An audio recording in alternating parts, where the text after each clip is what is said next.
सूरत शहर में अंग्रेजी, डच और अर्मेनियन कब्रिस्तानों की कब्रों को शहर में सबसे महत्वपूर्ण ऐतिहासिक स्मारकों में गिना जाता है।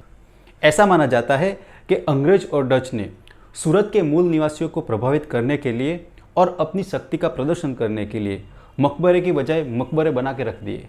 उनमें से यूरोप में सामान्य पत्थरों के मकबरों की बजाय मुस्लिम मकबरों की तरह हास्यास्पद रूप से बहुत ही बड़े और सजावटी है। डच कब्रिस्तान में एक मकबरे को यूरोप में अपनी संरचनाओं के बीच असमान रूप से अद्भुत किया गया है। हालांकि श्री A.F. बेलासिस, जिन्होंने 1861 के लिए royal Asiatic society of Bombay की जनरल में इन स्मारकों और इन अभिलेखों का विस्तृत विवरण दिया है, स्पष्ट रूप से आशंकित थे कि अगले 50 वर्षों में या उसके भीतर अधिकांश स्मारक पूरी तरह से उपेक्षित जैसे वे उसके समय में गायब हो जाएंगे। हालांकि भारत के ऐतिहासिक स्मारकों के लिए लॉर्ड कर्जन की चिंता और भारत के पुरातत्व सर्वेक्षण के प्रयासों के लिए धन्यवाद बेलासिस के लिखे जाने के 40 साल बाद स्थापित किया गया था और जिसके पास राष्ट्रीय महत्व के स्मारकों और पुरातात्विक स्थलों की विरासत है जो इन कब्रिस्तानों में है। सूरत के इन स्मारकों को संरक्षित स्मारक घोषित किया गया है, लेकिन इसके बावजूद भी अधिकांश स्मारकों में गंभीर गिरावट देखी जा रही है। अगर इन स्मारकों के संरक्षण में तेजी नहीं लाई गई तो सूरत ये अपने अतीत के स्मारकों को खो देगा। कटारगाम के पास शहर की दीवार, जिसे आलमपना भी कहा जाता था, इस दीवार के बाहर अंग्रेजी कब्रिस्तान अंग्रेजी कारखानों के ऐतिहासिक आख्यानों में प्रसिद्ध नामों की याद दिलाते हैं जो मशहूर व्यक्ति थे। सूरत शहर का राजनीतिक इतिहास 1912 में प्रकाशित बॉम्बे और प्रेसिडेंसी के अन्य हिस्सों में ऐतिहासिक या पुरातात्विक रुचि के स्मारक और मकबरों की संशोधित सूची के अनुसार अंग्रेजी कब्रिस्तान में लगभग 19 मकबरे थे। इनमें से कुछ अभी भी मौजूद है।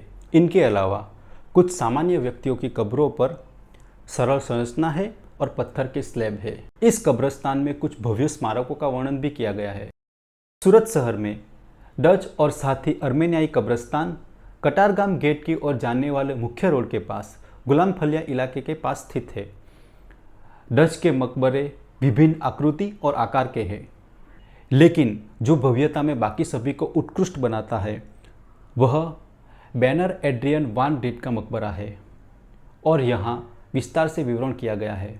अर्मेनियाई कब्रिस्तान डच कब्रिस्तान के बगल में स्थित है। हालांकि इन कब्रिस्तान की कब्रों पर बड़ी संख्या में शिलालेख स्लैब है। उनके ऊपर कोई सुपर स्ट्रक्चर नहीं है जैसा कि डच और अंग्रेजी कब्रिस्तान में होता है। सुलेमान की नीति वचन के अनुसार पुजारी वॉक्शन की पत्नी मारिनास नामक एक महिला की कब्र के ऊपर अर्मेनियाई पद्य में से एक सबसे पुराना शिलालेख है जो अपनी पति के लिए मुकुट था। उनकी मृत्यु की तिथि अर्मेनियन युग के अनुसार 1028 उल्लेखित किया गया है।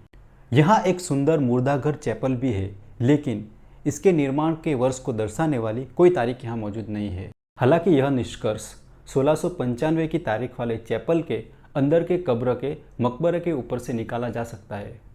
वह जुल्फा के फानूस कलंदर का पुत्र कलंदर है। वह 6 मार्च 1695 को अपने जीवन को अलविदा कहा था। जबकि इस चैपल के बाहर 200 जितनी कब्र है, लेकिन इस इमारत के अंदर यही एकमात्र कब्र है। ये दर्शाता है कि ये सूरत के प्रतिष्ठित परिवार का सदस्य रहा होगा। वह जुल्फा के प्रसिद्ध व्यापारी और फारस और भारत में अर्मेनियाई राष्ट्रीयता स्वीकृत के नेता ख्वाजा फानूस कलंदर का इकलौता पुत्र था। इसके पिता द्वारा आयोजित उच्च पद के प्रतीक के रूप में उसको सर्वगृह चैपल के अंदर दफनाया गया था। अर्मेनियन कब्रिस्तान।